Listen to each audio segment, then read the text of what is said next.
সরকারি চাকরিতে কোটা সংস্কারের দাবিতে শিক্ষার্থীদের আন্দোলন ঘিরে দেশ জুড়ে সহিংসতার রেশ এখনো কাটেনি।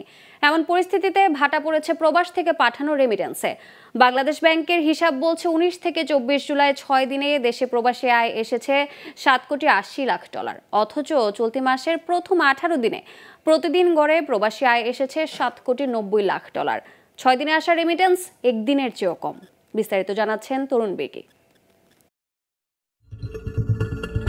শিক্ষার্থীদের আন্দোলন ঘিরে দেশ জুড়ে সহিংসতার জের এখনো কাটেনি। একের পর এক সরকারি স্থাপনা ভাঙচুর, অগ্নিসংযোগ, তারপর সারা দেশে কারফিউ জারি। পরিস্থিতি অনেকটা স্বাভাবিক হলেও ভাটা পড়েছে রেমিটেন্সে।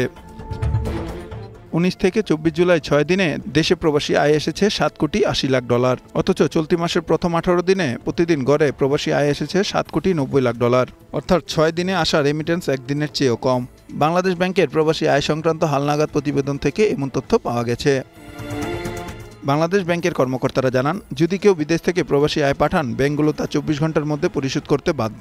তবে ওই দেশের রেমিটেন্স হাউসগুলো যদি তা ঠিক সময় না পাঠিয়ে ধরে রাখে, তাহলে তা আসতে কিছুটা সময় লাগতে পারে। এসব কারণে রেমিটেন্সের পরিমাণ কিছুটা কম দেখায়। অথচ রেমিটেন্স আসার চিত্রটা দারুণ ছিল গত 2 মাস ধরে।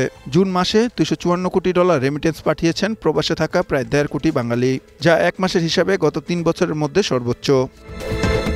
তরুণ বেগী, গ্লোবাল টেলিভিশন, ঢাকা।